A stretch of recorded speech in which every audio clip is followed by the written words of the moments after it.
Alright, game changers, welcome back to another video here today. Can we be on the same page here when it comes to the scale? When I look at my scale, I see numbers. I don't see symbols, I don't see letters, I don't see different shapes or patterns.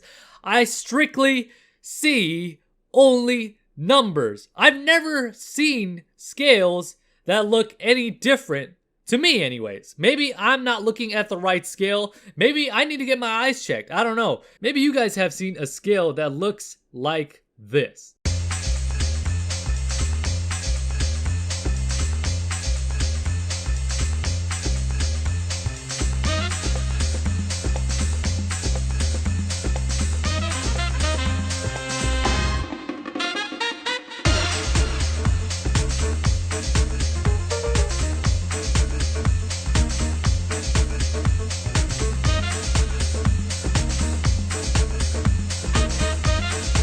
Alright, listen, I'm really trying to understand what is going on over here. First of all, in the very beginning, you can see that this clip over here is trying to portray scales as inaccurate. So in order to fix it, we have certain emojis. I mean, you have, first of all, starting in the top left, a moon, a full moon.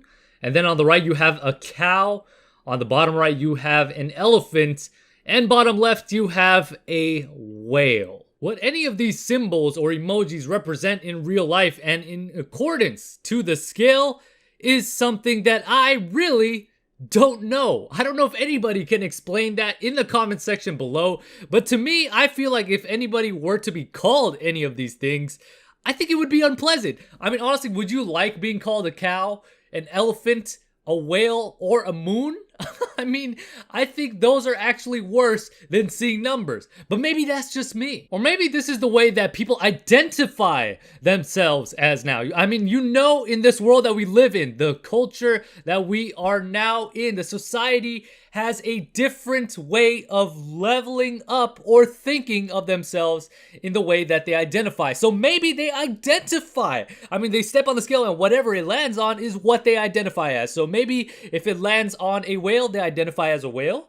They identify as a cow. They can identify as a moon. I mean, whatever symbol you put on there is what you're going to identify as. I mean, literally, that is the only thing that I can personally think of. Now, look, there's a lot of things that I just simply don't understand, and I am not afraid to ask for some guidance, some enlightenment, so that way I can be educated on what things mean in the world. I mean, it's always a new age here on the internet, and we are constantly learning on this channel, and I am always up for learning things that I don't quite understand, and I'm sure you, the game changers as well, are very eager to learn too. But a lot of you guys who are well versed in some of these unknowns can let us all know and educate us on some of these things that we are unsure of. But I have a clip here from somebody who can possibly educate us on something very, very similar. But before I show that to you guys, make sure you guys follow me on Twitter so that way you can follow all that I tweet out. And make sure you hit that like button and subscribe to the channel so that way you can be a part of the game-changing community here. Now with that being said, let's get into it.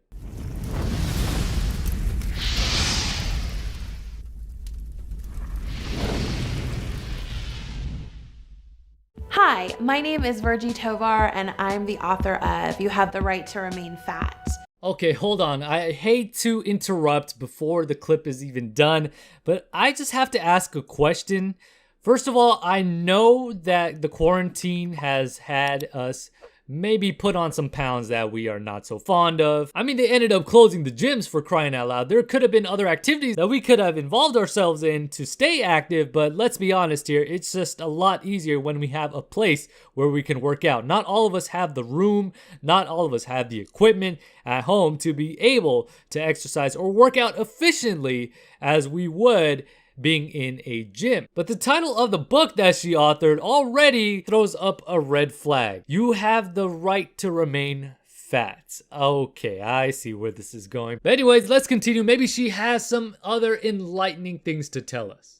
In the book, I talk about the differences between body positivity and fat activism or fat liberation.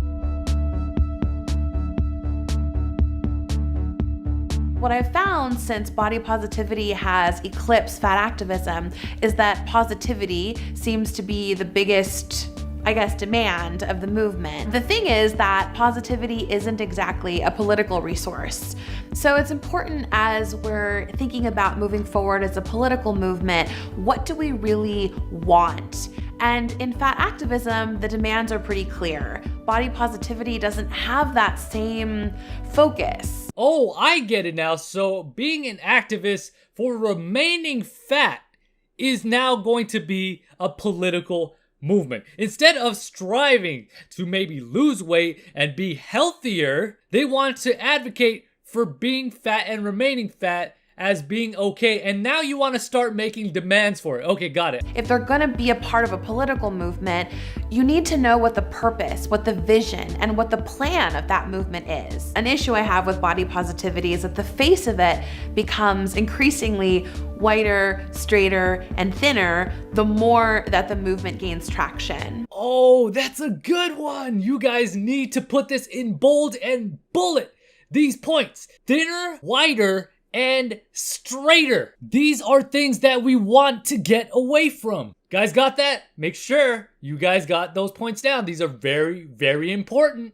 People of all sizes, all shapes, all ages, all abilities, all genders experience body shaming. However, right, like when we're consistently focusing on the people who have the least experience with structural discrimination, we end up doing ourselves a disservice politically. We have to really focus on who is the person who is most affected by this issue. We all benefit when we think about the person who is having the greatest impact. Third, as body positivity eclipsed fat activism, the question of the movement kind of went from how do we create more rights and a life free from discrimination for people of all sizes.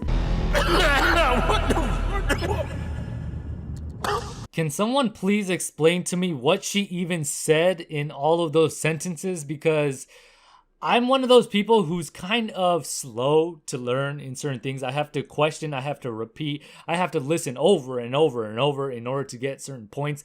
But even after doing all of that, I don't know what it is. I just couldn't understand it. Can somebody else explain to me what she just said in that clip? 2, how do I love my body? Both questions are very important, but in isolation, right, the question of how do I love my body is not complete. How can we think about this not just as an individual experience, but as kind of a collective one? And the way that we do that is we sort of start to think about, again, who are the people who are experiencing the greatest impact of discrimination based on body?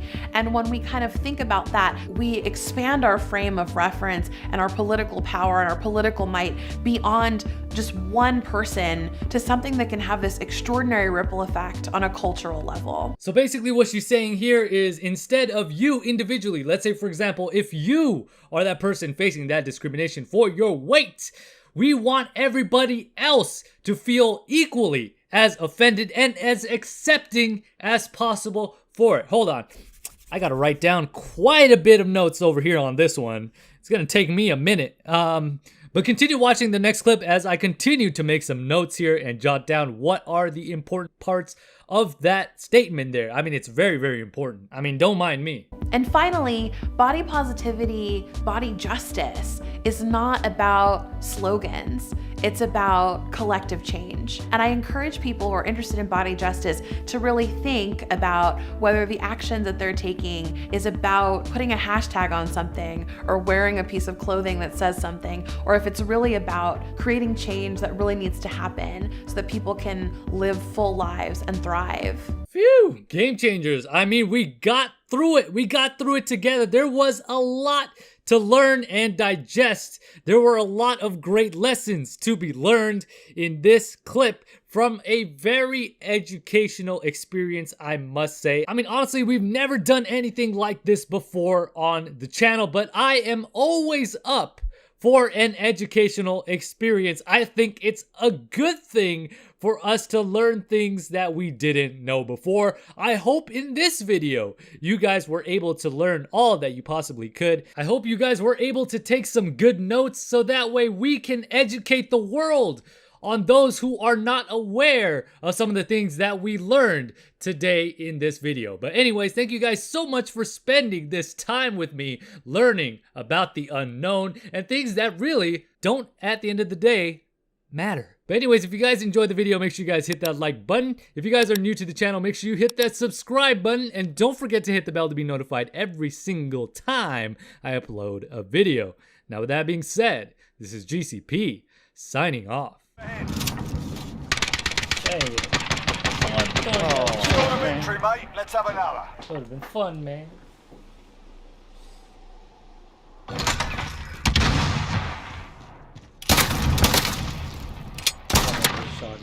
Yeah, the jack. The jack. Oh, come on, Hogan. 7? You know, just a 7. My God, Nothing man. too big. Oh my Nothing too big. God, 7. Nothing. Just trying to be honest. Not even 6. That's it. No. He's just Come on, being just trying to be modest. Don't modest. worry. He's being modest. Yeah, just trying to be modest. Just man. trying to be Come on. modest. Hey guys, don't worry. Hogan's just being modest. Like, whoa. It's just like, whoa. Oh. Dang, man. Jeez. Like, it's a monster. It's a monster. Get him away. He's a monster.